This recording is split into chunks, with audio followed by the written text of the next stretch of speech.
आपण आता 5 पावलेला आलोय। तर ह्या ठिकाणी आता आपण कव्हाळ कापणार आहे।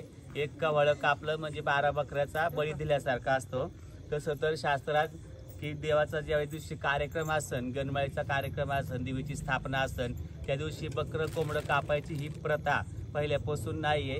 ही अलीकडच्या काळात प्रत्येकाने ही नवीन अशी प्रथा पाडलेली आहे। तर बकरं कोंबडं देवाला लागत नाही, देव फक्त भक्तीचा आणि सेवेचा भुकेलेला आहे। आपण एक कव्हाळ कापलं तर आता सगळ्यांच्या मनात तो समज आहे, तो समज काढण्यासाठी एक कव्हाळ कापलं म्हणजे 12 बकऱ्याचा बळी दिल्यासारखं, त्या बळी दिल्यासारखा असतो। त्यामुळे तुम्ही 5 पावलेला गेल्यावरती फक्त कव्हाळ कापा, बकरं कोंबडं कापू नका।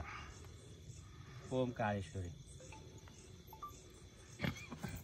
आता बऱ्याच जणांचं असं म्हणणं आहे की तुळजापुरामध्ये ज्या अष्टमीला होमामध्ये बकरं पडतं, मग ती का पडतं?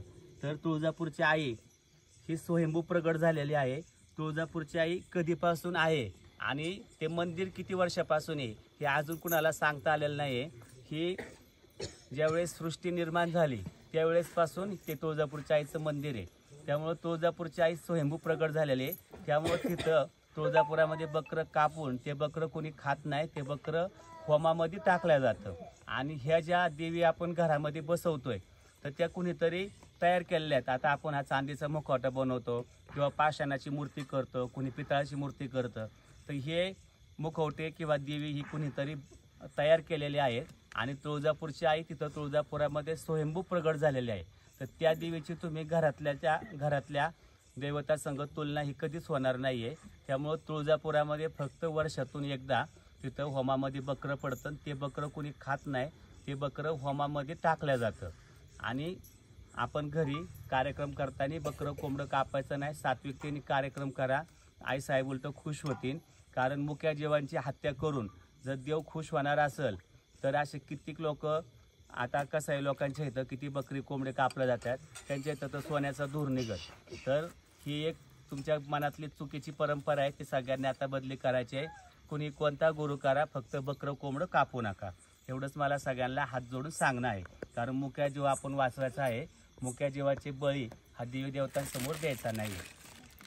चला आता हे 12 बकऱ्याचा बळी एक कव्हाळ कापतोय, कापू का? हा कापू ना? नाही असं आता बऱ्याच वेळेस कार्यक्रमाला आपण बकरं कापायला कसं यायला बोलवतो म्हणजे, आणि मग त्यांना विचारतो आपल्याला कापू का?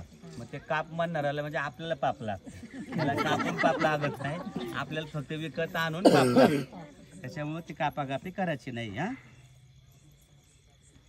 आई मांढरचे काळूबाई बघ आज या ठिकाणी एक कव्हाळ कापतोय।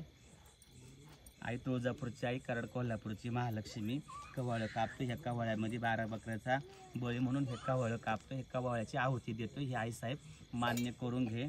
भोळ्या भक्तांची भोळी सेवा, भोळी भक्ती आई तुझ्यापर्यंत पोहोचू दे। आणि आज ज्या घरामध्ये तू विराजमान होणार आहे त्या घरातल्या बाळगोपाळांना सुख शांती समृद्धी नांदून दे। त्यांच्या कष्टाचं घामाचं आई मांढरचे काळूबाई तुळजापूरची आई, आई कराड कोल्हापूरची महालक्ष्मी खंडेराय त्यांच्या कष्टाचं घामाचं चिजोरे काळूबाईच्या नावानं आई राजा पाया पडा, काहीतरी उचित दक्षिणा ठेवा आणि चला।